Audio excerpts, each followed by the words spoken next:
With so many podcasts out there, shows can get lost in the shuffle. That's why we implore you to check out Too Many Captains. You can find us at amoviepodcast.com. 5 unique takes on Hollywood movies and culture. Find us on Twitter at It's a Film Podcast. Check our intellectual deep dives into theatrical films. Find us on Instagram at Too Many Captains Productions. Unique takes on soundtracks. Find us on Facebook at facebook.com/TooManyCaptainsProductions. Find us at amoviepodcast.com on Spotify, Apple Podcasts, and Google Play. And now, here comes a new episode of Collateral Cinema.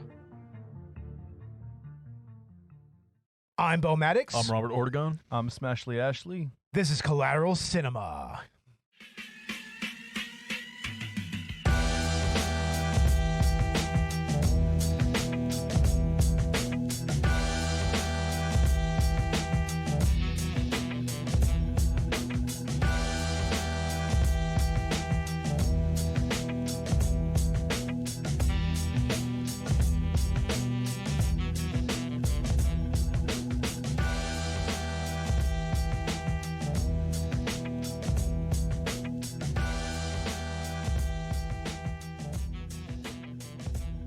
Welcome to Collateral Cinema, the only movie podcast that matters, where we focus on good movies, bad movies, and everything else in between in the world of cinema.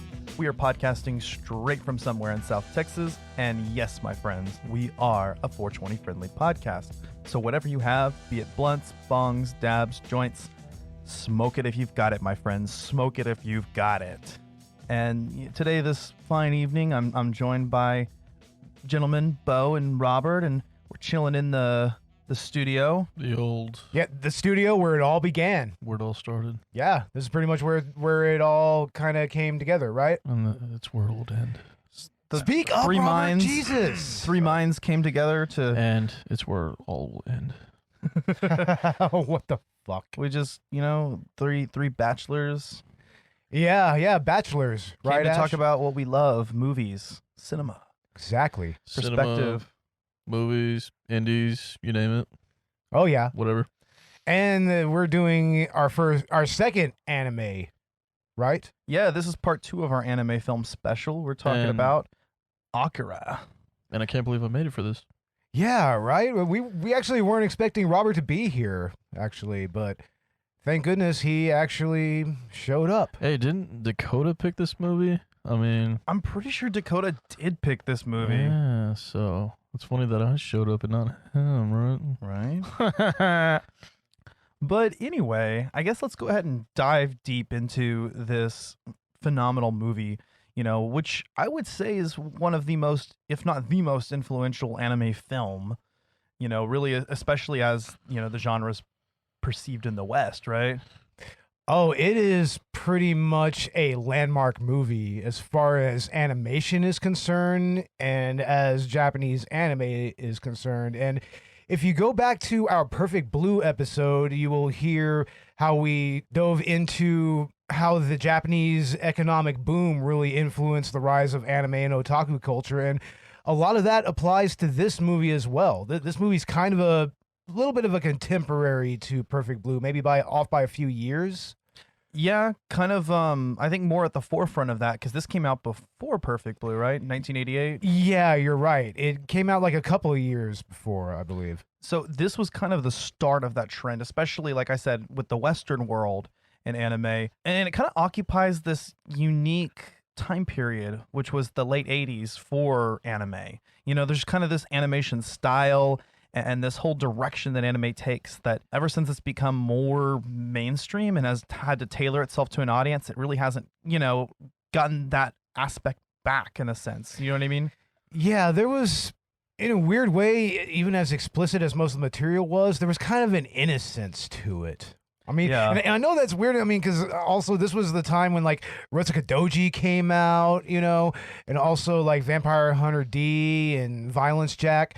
But even with all that really fucked up gory shit, there was something really just fun and almost childlike about it in a weird way.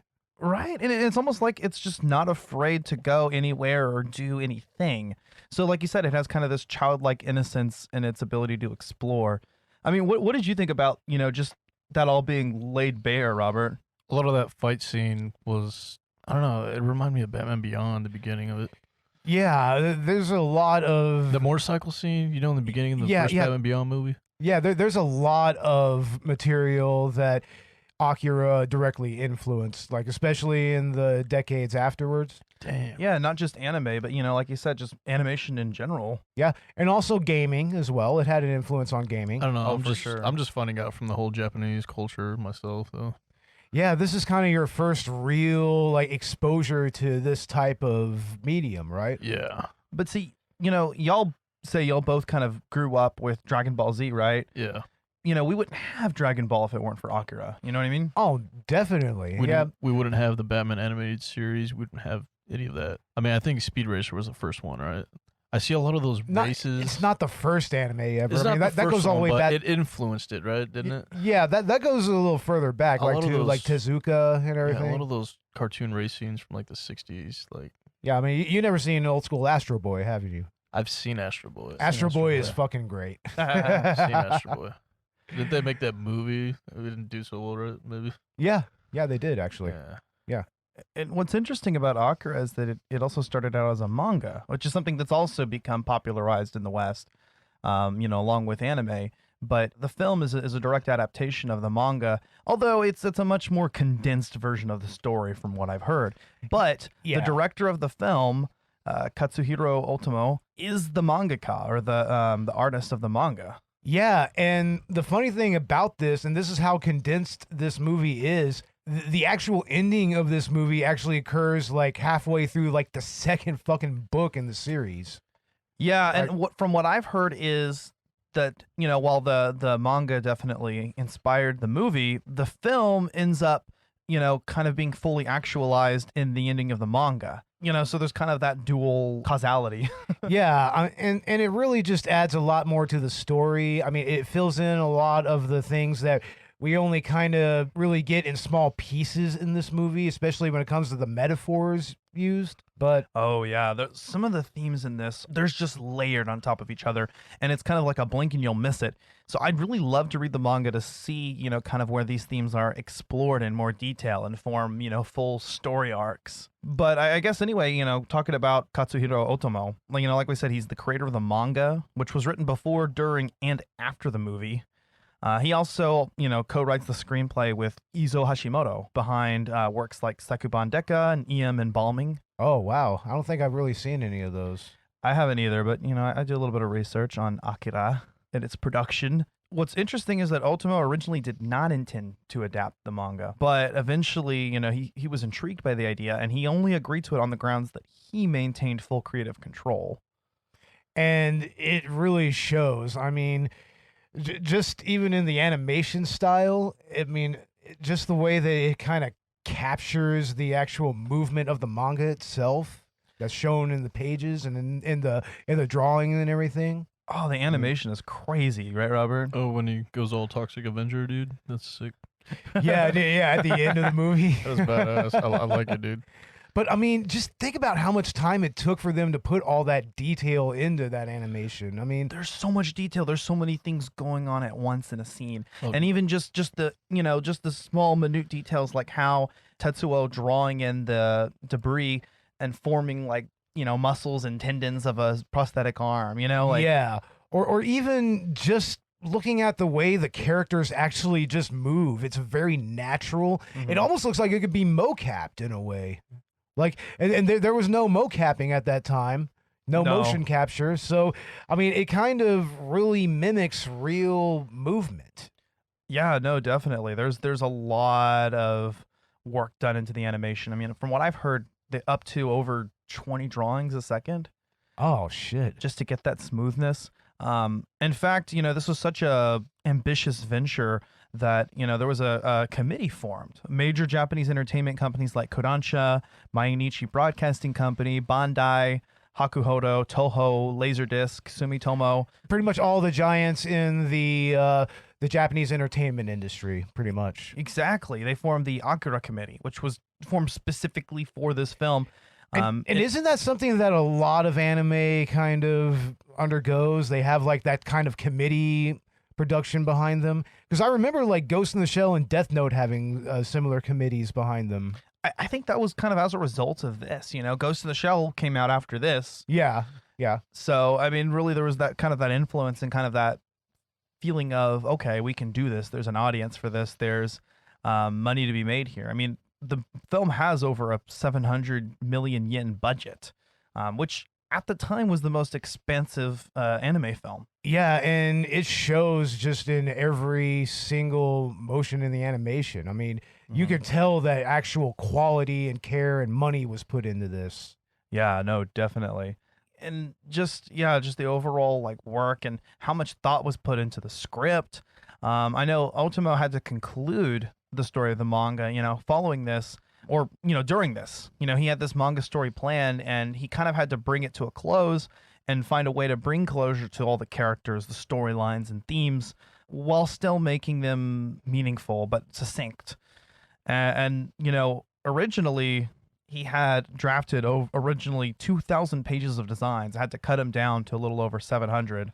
Oh, wow. Yeah. So, I mean, there's a lot of story. I mean, what did you think, Robert? I mean, if you're anything like me the first time I watched this. Oh, yeah, I believe that I need to watch it again just to get the... You need to watch it several times if you really, really want to get the gist of of what's really going on here. It's like Eraserhead. Story-wise, you need to watch it more than once. Really. Yeah, it's very abstract. To even get what's going on, like the other one we saw, Perfect Blue, I still don't know what the fuck I saw. It's another one of those movies that I think necessitates a few rewatches. I mean, this is only my second time actually watching the film. I had seen it years before, and it did stick out in my mind, but just exactly what the fuck everything is about, I'm still kind of coming to terms with. Yeah, I'll never forget when I actually first encountered this movie, and it was actually back in the 90s, very, very early Saturday mornings. They would have an anime block on the Sci-Fi channel back in the day. And they would show these movies pretty much uncut, except for maybe some nudity cut out. But all of the violence and the cussing, it was pretty much all intact. And oh yeah, this was the first time I ever saw Akira was on that block, fucking like around 7 o'clock in the morning on a Saturday. Like I'm probably like maybe 13, 14 years old. I don't know what the fuck I was doing up at that time on a Saturday, but... Yeah, I mean, I watched all kinds of classics like Project A-ko and Vampire Hunter D, and I think even Evangelion probably. This movie I think is compared a lot to Evangelion.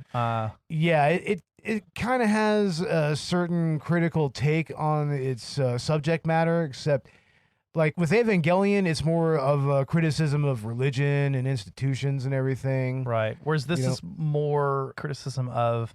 I guess the dangers of technology and also the greediness of corporations. It's another anime that came out around this time that had very cautionary vibes about technology that was coming up. I mean, I don't see much of a presence of, say, like the internet in this, but I mean, you could tell that there was some major scientific advancements in this world, Yeah. I mean, they're able to even contain Akira like they did. No, yeah, and just the multiple complex themes that are layered on one another in this.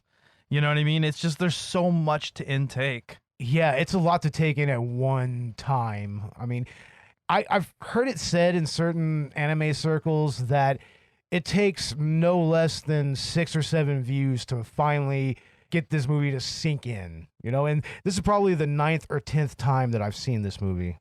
Okay. So, I mean... Some of the themes here, they're pretty plain as day, like creation, destruction, the corruption of power, and also, how science just can be real amoral. Yeah. As good as it can be, I mean, there's times when science has been pretty unethical. No, definitely. I mean, with the experiments that were done on Akira and the other children...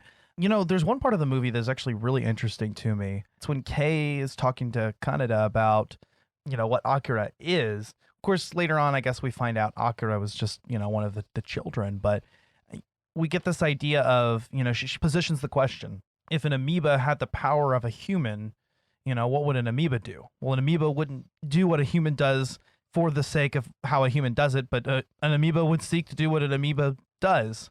create or consume and destroy, right? Yeah, exactly. I mean, it's almost kind of like a virus in a way. So take that to the next level. If a human had the powers of a god, because an amoeba would see a human as a god, right? What would a human do? Well, a human would do exactly what Tetsuo does. Yeah, he just takes that power and just runs with it, literally. Yeah, and that's why it takes control of him, because he's still young. He's not a child in the sense of Akira or the other children. Yeah, but he's a very marginalized character at first. I mean, he's always under the shadow of Kaneda. Like, his bike isn't nearly as good as Kaneda's. I mean, and he even kind of has a lower ranking in the pecking order of the gang to a degree. Right, and he's been tainted by society. And I think that that's a major theme here. I mean, of course, it's hard to say. This was adapted from a 6-volume manga. And apparently only the first part of the first volume and the last part of the final volume are what actually makes it in here with a truncated version of everything in between. So, yeah, you know, like I said, it's a very blink and you'll miss it, but there's just so much to unpack. But what's interesting is how that, you know, most of the story is told through the lens of Kaneda, the protagonist, and Tetsuo, the antagonist, but also deuteragonist. Yeah. So you've kind of got this shifting perspective between the two.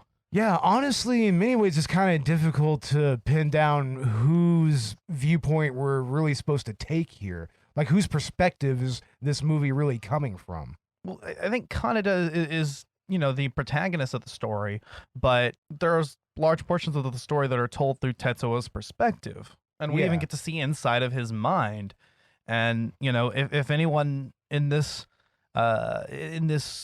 movie was going to become a character in a crossover anime video game, it would be Tetsuo, right? Oh, yeah. I mean, he is just rife for, like any type of fighting game crossover, like with anime characters. Think of how badass that would be. But wouldn't he be a little overpowered, though? I mean, Goku. Yeah, you're right. But yeah, I like the setting of Neo Tokyo, which takes place in 2019. It's interesting, you know, being that we're now in 2020. And here's an interesting tidbit. In this movie, the Olympics were supposed to take place in Tokyo in 2020, and up till COVID-19 hit, that was actually when Tokyo was supposed to host the Summer Olympics this year. Yeah. So it's like, holy fuck, dude, is Akira about to happen? just it was delayed by a couple years, or Blade Runner. Blade Runner, total Blade Runner. Yeah, Blade Runner is another movie that actually took place in 2019. Even Back to the Future 2, but I think we're 5 years too late. Yeah, we are. Yeah. We've already gone over that date. We're living in the future, and it isn't anything like these stories said it would be. Yeah, exactly. Yeah. And I'm pissed about it. God damn it, Hollywood. Car's not even flying yet, dude. What the fuck? But honestly, this movie, Akira, I think that it is painfully relevant nowadays, mainly for the society that it actually shows here. This is a dystopia that has risen from the ashes of another massive catastrophe. And, I mean, what does that sound like, dude? This sounds like our society in the post-9/11 era. Yeah, it does. And, you know, this movie was made in 1988, so that original destructive event in, you know, Tokyo, that explosion, also, you know, occurs in 1988. So it's kind of like the film is like, what if this shit happened now? What would this be like in the future in 2019? Yeah, and of course you can't discount the effect that the atomic bombings in Japan that ended World War II, I mean, what effect that has had on stories such as this. Well, exactly. This movie definitely was influenced by the bombings of Hiroshima and Nagasaki. There's no doubt about that. And just kind of the cataclysm that it, you know, effects on society beyond the initial, you know, disaster. Kind of like the ending to the Watchmen movie. Remember that? Oh, yeah. Remember that? Yeah. Where all the atomic bombs are going off and they make out and everything. And they blame it on that one dude. Dr. Manhattan, right? Manhattan. Yeah, Dr. Manhattan. Like, he caused it, like, he did that. And then the Russians stopped attacking or whatever. Or yeah. All of a sudden, everybody's at peace because it took that, you know? Wow. Yeah, no, that's crazy. We've got multiple characters that are not necessarily the central focus of the story, more so just their place in this world. But we've got Shotaro Kaneda, who was voiced by Mitsuo Iwata, Jimmy Flinders, or in our version, Johnny Young Bosch, voice of Ichigo Kurosaki from Bleach. It's so many anime, honestly. Yeah. I mean, he's kind of a legend in his own right. And also, Wendy Lee is in this movie as well. That is Miss Faye Valentine herself. And also, I think she was in Bleach. I'm trying to remember who she was. Was she in Bleach? I don't know. But Kaneda is the leader of the Bosuzoku or biker gang, and obviously our main protagonist. He's actually kind of the main symbol of defiance against traditional forms of authority. Yeah, and it's kind of interesting given his color scheme as well. It's very red. It is, right? Now, I mean, remember, like back in Perfect Blue, that had different connotations. That was more like a portent to what Mima was about to go through. But yeah, here the red can be seen as basically a color of defiance. Like, hell, even in a revolutionary spirit. It's meant to symbolize revolution. I mean, he's kind of a rebel, right, Robert? They can't see you nodding, Robert. No, yeah, you would know a thing or two about being a rebel, right? Yeah, it kind of just made that way, you know. Yeah, you know, you got to get fast cars and guns and women and just go across the apocalypse. And he's a little arrogant, you know, in a sense, but he's also got a kind of a golden heart. I mean, he looks after his friend and, you know, feels a sense of loyalty towards his other gang members. Yeah, but it's kind of sad how Tetsuo kind of turns around and just doesn't really return, or he doesn't really reciprocate that. You know? No, and you know, Tetsuo played by or voiced by Nozomu Sasaki, Stanley Gerd Jr., and Joshua Seth, kind of his childhood friend, and also, you know, a character who acquires these telekinetic powers, which thematically represents the destructive potential of power, right?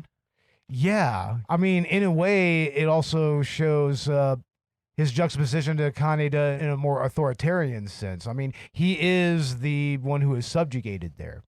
Yeah, no, definitely. I mean, he's the one that feels the effect of society, and he's the one that suffers the most. It was, I'm not sure if it was real clear. He was one of the, you know, children that were experimented on, and this was just more of kind of an awakening of his latent powers, right?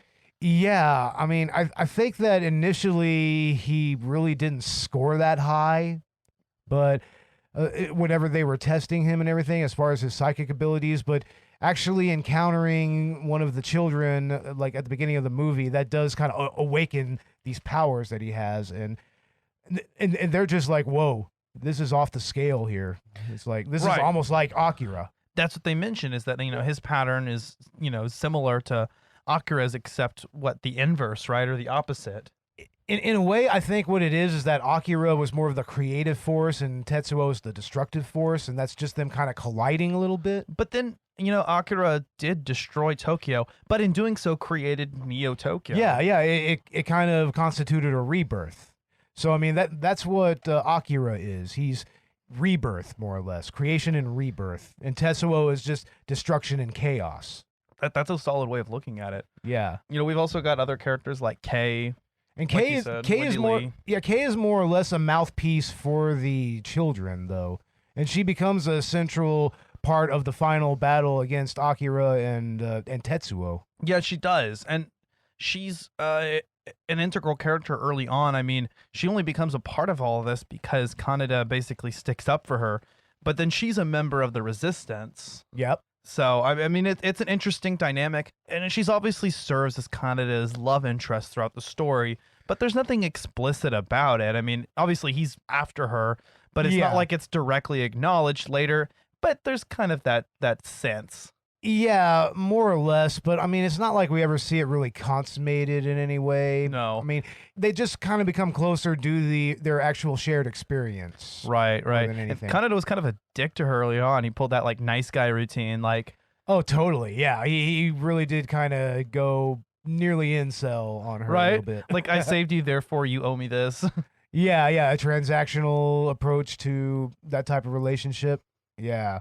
I can see how that would be. Totally. I was looking up to see about... Oh, okay. So Wendy Lee was Yoruichi. Yep, that's a Yoruichi as well. Yeah. Also Tatsuki Arasawa and Ururu. Oh, yeah, that's right.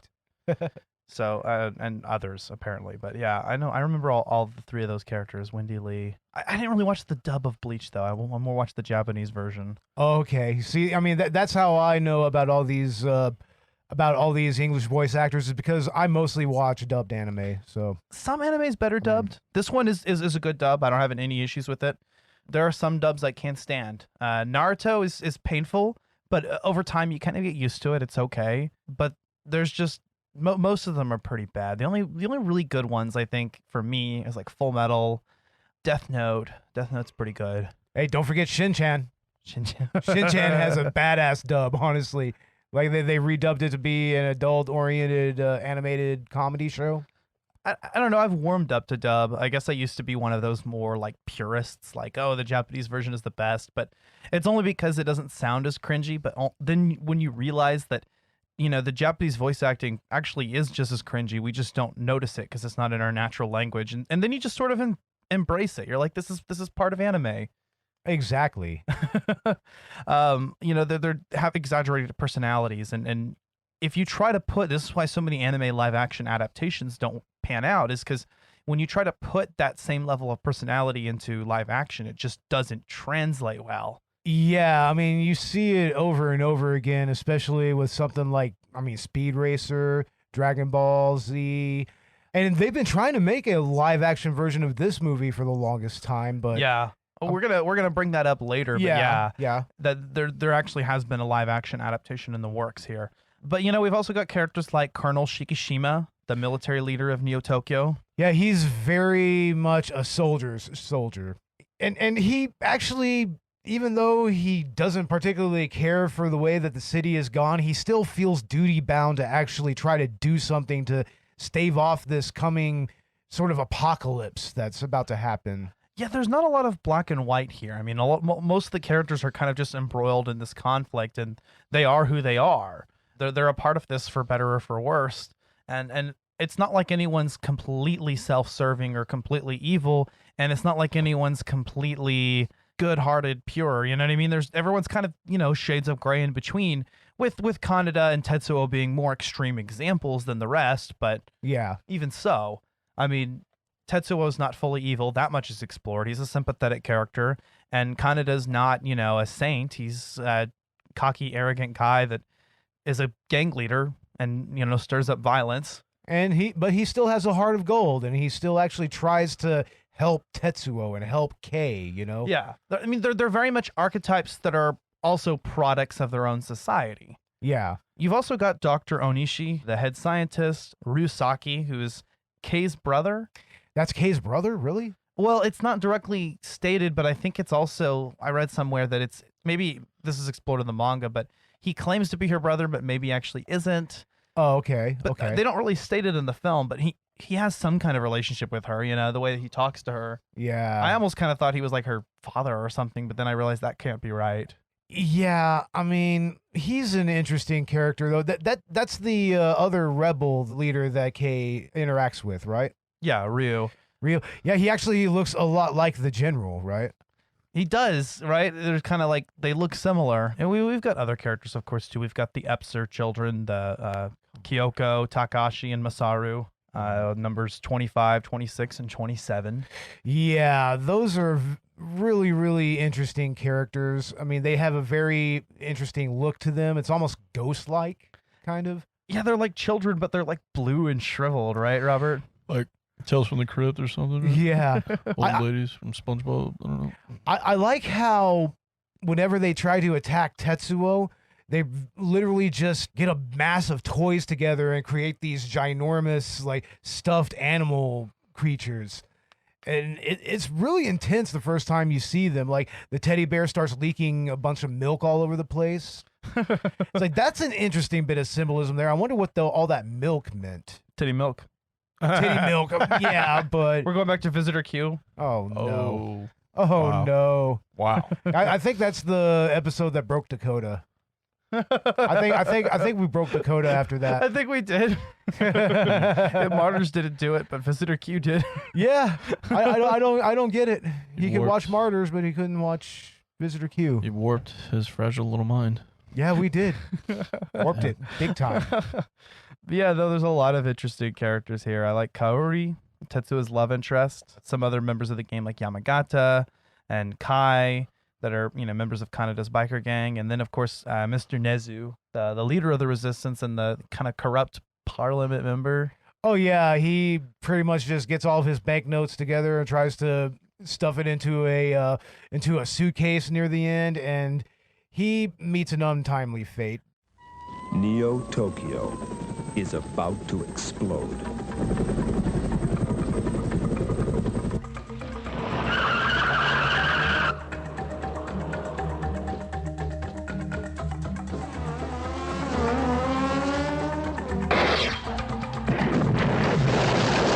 Streamline Pictures presents a state-of-the-art adventure, Akira.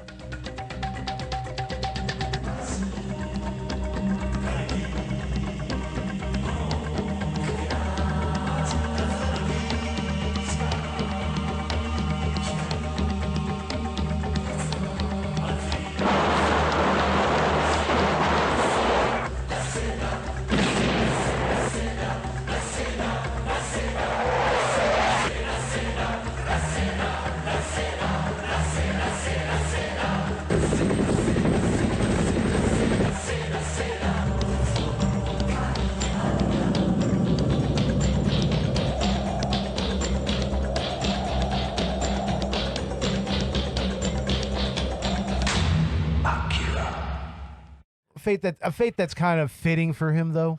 And there's kind of like there's no good force here, right? You've got the resistance, but they're not, normally would be like your good guys, but they're not completely good. You've got the military, and obviously they're not good. And you've even got like, your rival biker gangs that are just kind of in the middle. And sounds just like now, right? Right? It's like who's right and who's wrong, and yeah. Okay, I believe in this, but what's going on with this, and yeah, everything's just fucking crazy. Road Warriors, dude. Road Warriors. But yeah, no, and there's definitely a lot of I think rioting going on in this storyline. Lots of rioting. Yeah. And also there's this weird religious cult that kind of starts to gain prominence, and near the end you see them a little bit, and they're completely just waylaid whenever they try to cross that bridge, and they're following Tetsuo. I like that Elvis-looking motherfucker. Oh, he's hilarious. Yeah, the main cult leader. Just every time that guy comes on screen, I can't take him seriously. He's just like... Honestly, I don't think you're supposed to. I mean... He reminds me of that guy in Emperor's New Grove. Emperor's New Groove? Cusco! You mean Emperor's New Groove. That's what I said, New Groove. You said Grove. You know what? I know what I said. This motherfucker. No. Emperor's New Groove. You threw off my groove. I don't know. That guy just the first time I watched this, and the second time I watched this. He does have a Cusco vibe to him. I hope that he has not a Cusco vibe, but the disco guy that sings Cusco's theme song. Yeah. No, I love that dude, and I hope that he's a more prominent character in the manga, honestly. It would be interesting to see, honestly.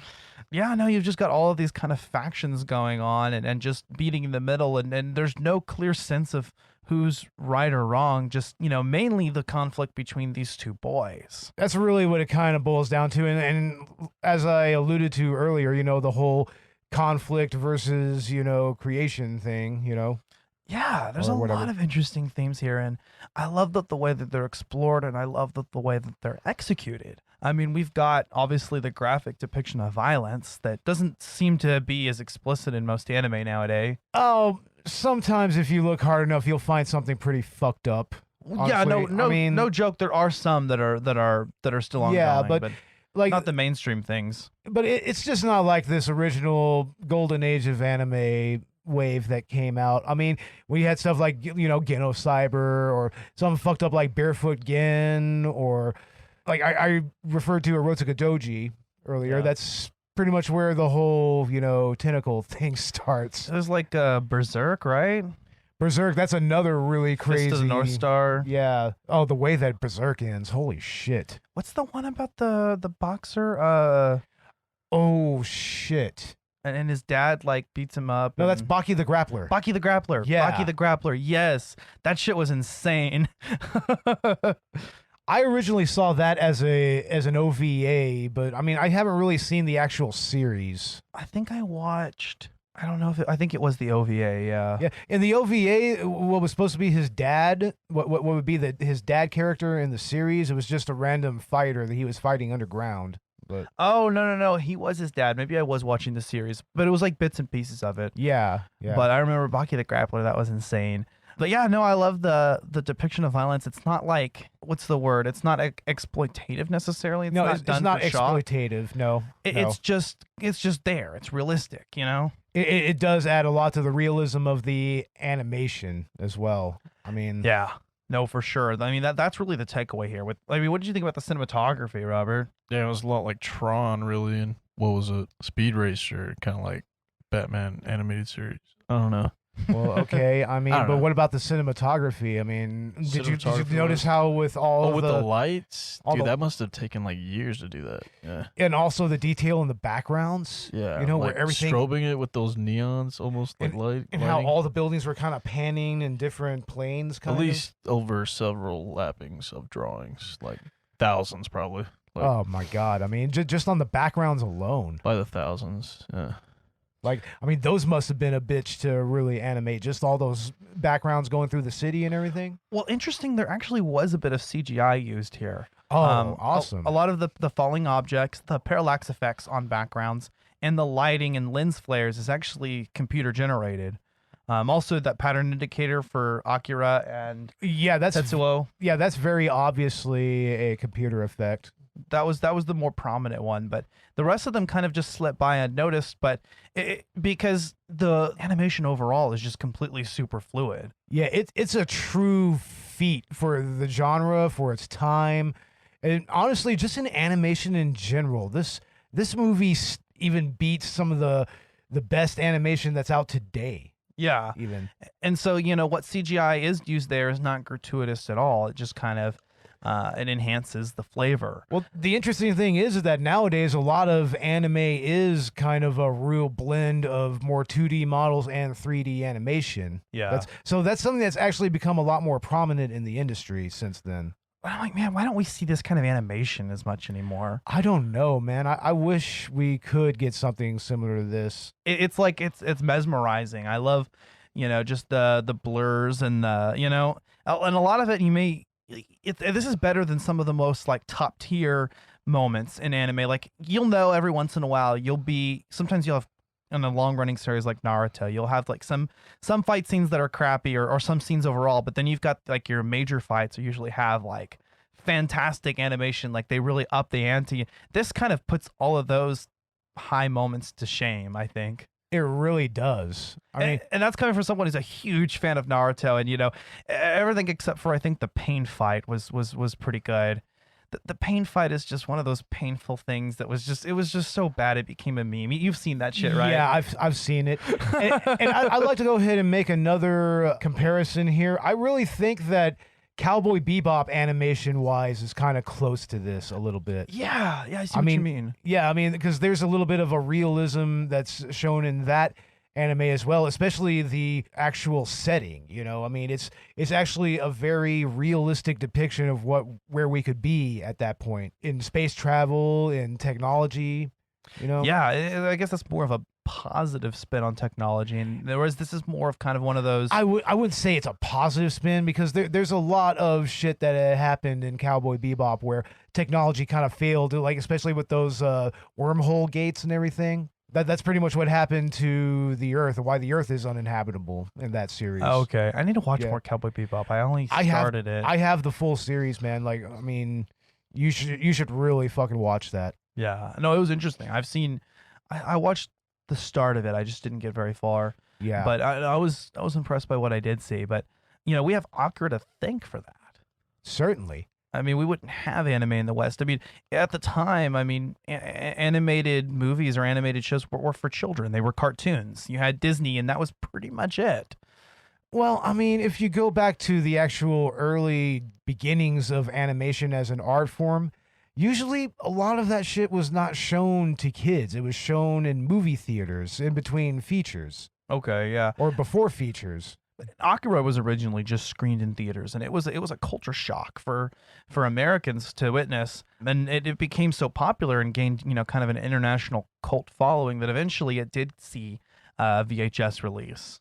And Akira has been on the Criterion Collection before a few times, on Laserdisc and on VHS, I believe. I would love for them to release a new updated transfer. That would be nice. That would be amazing. But I mean, there's so much beautiful detail to this. I mean, obviously, or I don't know, I guess I won't say obviously, but there's pre-scored dialogue used here. So, the dialogue is written in advance or recorded in advance, and then the characters' mouths are fit to match. Yeah.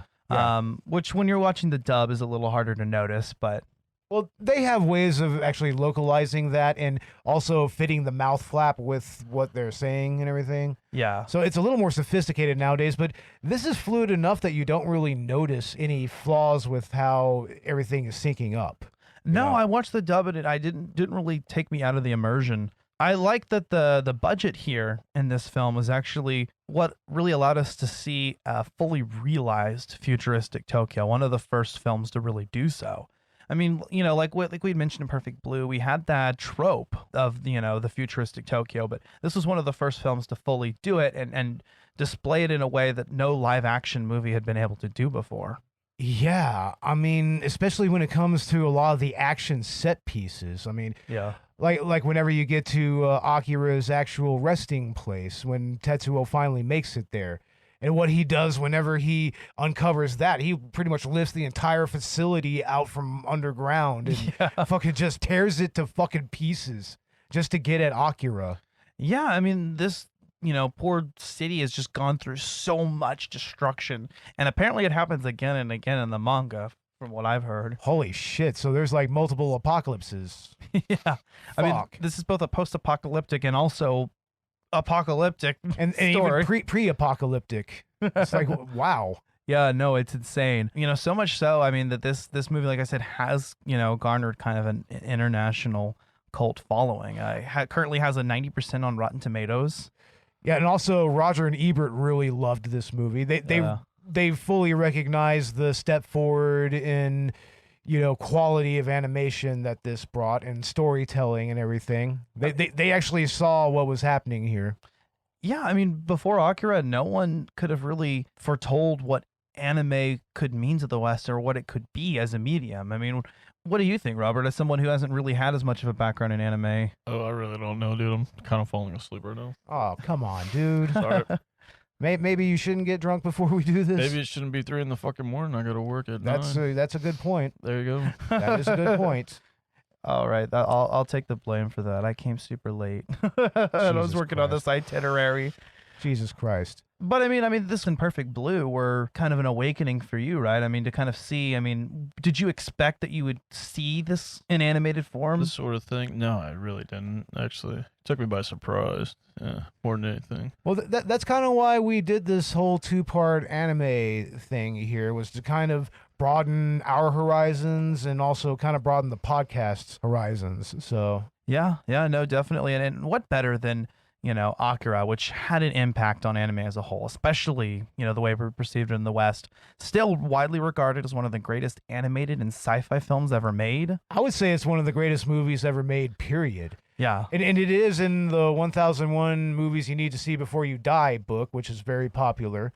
Badass. It's in that collection. I mean, it's a landmark in Japanese animation. It's pivotal to not just Japanese cyberpunk genre, but the cyberpunk genre as a whole, and paved the way for the growth of anime and Japanese pop culture in the Western world. Yeah. I mean, it's just something that a lot of casual audiences are actually somewhat aware of. Or I guess I should say anyone who knows any anime is aware of Akira. We may come from different generations. We may have different tastes. But if you have any kind of a background in anime, you've heard of or probably have seen Akira. Yeah. I mean, you've probably even seen some of the some of the action scenes in this, lifted for other works as well. It's Yeah. like what Robert brought up with, like, Batman the Animated Series. I mean, there's a lot of instances where that was influenced by that. So You can tell. Yeah. Not just in Japanese animation, but animation overall. and let's not forget South Park, Trapper Keeper. Let's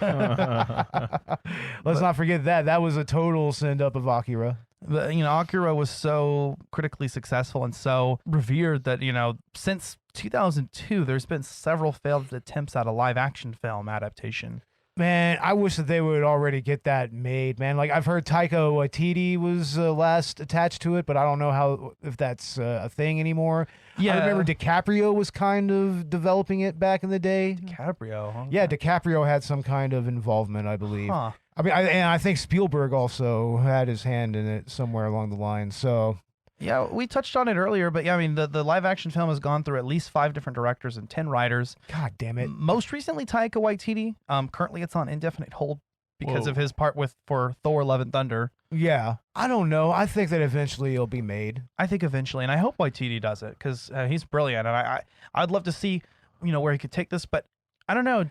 Do you think that maybe we should actually have like a Japanese director behind it? It would definitely help to have a Japanese director. I would say get Takashi Miike on that because he knows Yes. how to do anime and manga adaptations. He knows how to do that. He would be perfect for it, I think. Or I'd like to see Hideo Kojima is apparently like a huge film fanatic. Obviously, he's a game developer, but Yeah.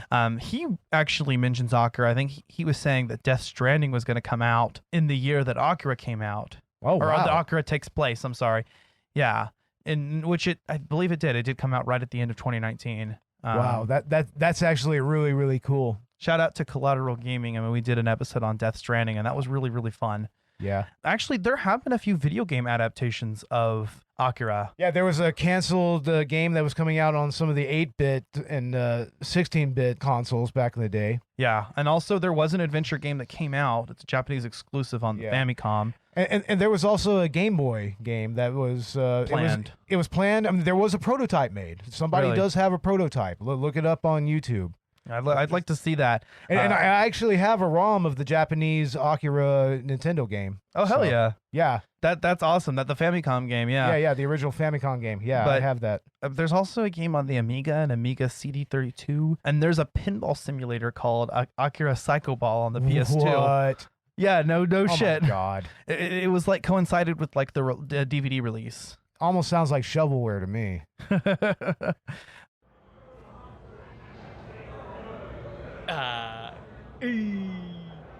All right. The story is you and your friends went out at night on your bikes to visit your dying mother, and then another bunch of other biker hooligans called the Clowns attacked you. They hurt your friend, you lost your temper, and that's why 8 of these clowns, your attackers, are all now in the hospital. And that is the truth. Woo! She's sure hot. This is confidential! And how's your mother doing? Huh? Fortunately, the worst is over. She cleared the hump. She cleared the hump, huh? What next, a triathlon?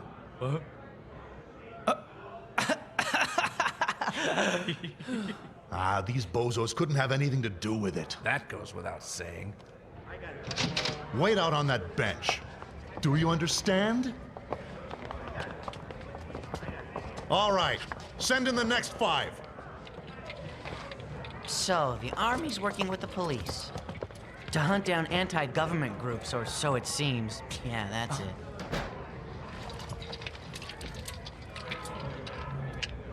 Let me go! Get your hands off me!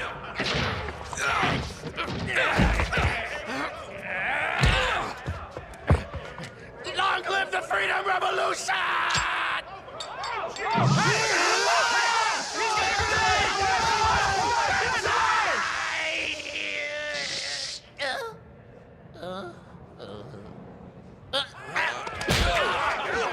Crazy son of a bitch!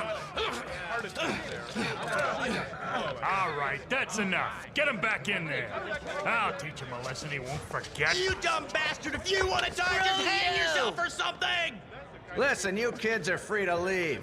We've contacted your school. See your principal in the morning. Son of a bitch! Hey, hold on a second, old man. Old man? There was someone else with us, you know. What was that? Will you pardon me, please? Huh? Hey, what are you doing? It's this one right here. Can't leave my friend. Don't ever call me old man, you little punk. That's my foot!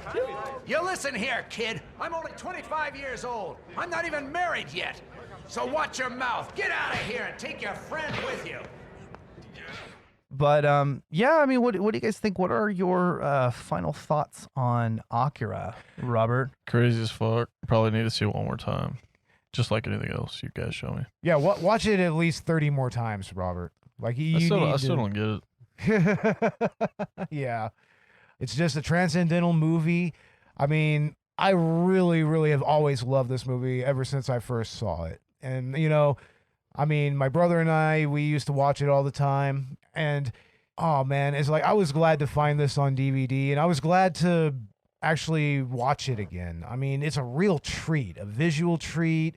I mean, the story is still tight to this day. Yeah. I mean, the animation impresses every way you look at it. And I mean, it still just had a huge cultural impact that is always going to be felt, honestly. This is an anime that is for every generation of anime fan. Every generation. I would agree with that. Yeah, even just starting in the anime world, before I actually watched the film, I mean, I was aware of it. You know, it's responsible for some of the anime that we grew up with, like Dragon Ball, which, you know, in turn was responsible for anime that I grew up with, you know, like Naruto. And so it's something that, you know, if it's not the father of something that you love, it's the grandfather of something that you love. Everything ties back to Akira in a way. And so as an anime fan, it's almost kind of our mecca, you know? At some point, you got to watch Akira. Yeah. Yeah, you have to. You have to watch that, Ghost in the Shell, yeah, and, you know, Cowboy Bebop, pretty much. Yeah, but Akira, you know, remains one of the most, not just influential anime films, but films of all time. I think it's definitely, you know, deserves its place in Hall of Fame. I think any moviegoer, whether you like anime or not, you should see this film. It's got, you know, so much imagery and so much symbolism and so much just depth to it, and it requires, like you said, maybe 6 or 7 watches to fully understand, but even so, you'll have a blast getting through it. Oh yeah. But anyway, I guess we'll sort of wrap it up here. Yeah, it's about that time, I would say. What's going on next time with Collateral Cinema? With Collateral Cinema, we are going to take a look at another classic video game movie. And, you know, it's funny, we did Sonic the Hedgehog earlier this season.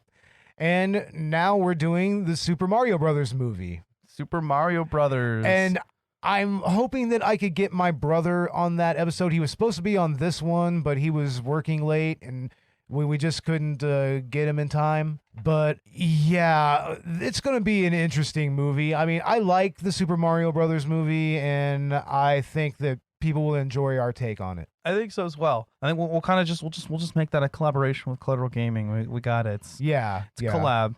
So may as well. Yeah, I'm super stoked about Super Mario Brothers.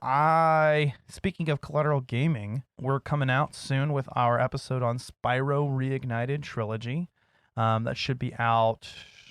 I think we're recording it next week. So yeah, it'll be out a week after the release of this, and we're heading towards kind of our season finale as well. So if you listen to Collateral Cinema and you love video games as well, please check out Collateral Gaming. I'm on Collateral Gaming. Dakota's on Collateral Gaming when I can get them. And our co-hosts Megan and Alan are on there as well. And we're super excited to be running 2 podcasts side by side. It's what I spend the majority of my personal life thinking about and doing, you know, when I have free time. Oh yeah, totally. I feel you there. Also, after Super Mario Brothers, we're going to go ahead and have our season finale. Yep, and we're doing Best Friends, starring Tommy Wiseau and Greg Sestero. Yeah, I'm actually super excited about that, right, Robert? Are you excited? Oh, yeah. Still need to watch Volume 1 and 2, right? Yeah, that's going to be awesome, and I believe Victims and Villains are going to join us for that one. So nice. Yep. Best Friends is going to be very near and dear to our hearts as huge Tommy Wiseau, The Room fans. Oh, yeah. Definitely. We still need to get that commentary out on The Disaster Artist. Yeah, I know. We're going to probably get to it. I mean, I know this is probably the first season we haven't really done commentaries, but, you know, we'll get them done. We'll get around to it. But, yeah, I guess that's it. Anything else to add, Beau? Other than where you can find Collateral Cinema, like Facebook, Instagram, Twitter, Patreon, Apple Podcasts, Chill Lover Radio, Spotify, YouTube, iHeartRadio, and wherever else you get your podcasts. And wherever you listen to that, you can listen to Collateral Gaming as well. Reach out to us on social media. You can find Collateral Cinema on Facebook, Twitter, Instagram. We're pretty active with our social media accounts, in particular Twitter, and I'm kind of, you know, managing the Instagram right now and try to update it. You can follow us on our personal profiles as well if you find them. hey, if you have any feedback for us, let us know.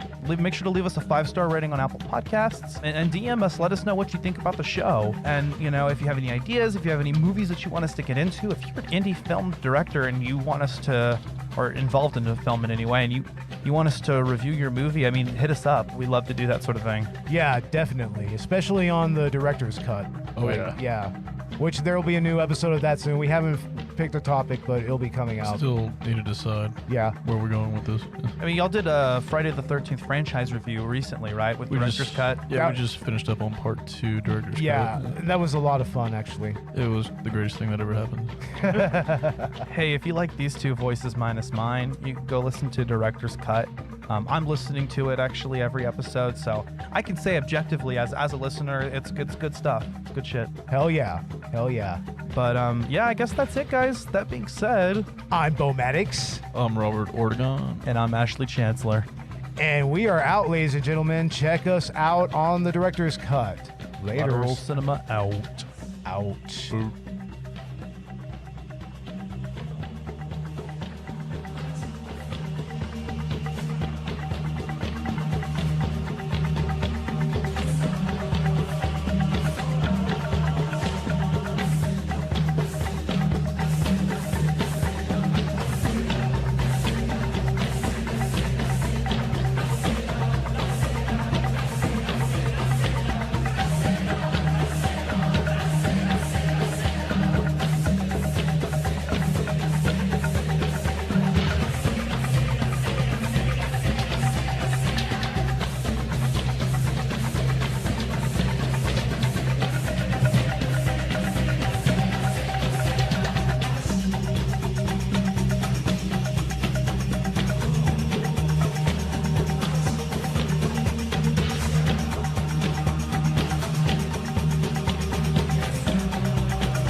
Collateral Cinema is an L Company production. All music and movie clips are owned by the respective creators and are used for educational purposes only. Please don't sue us. We're poor.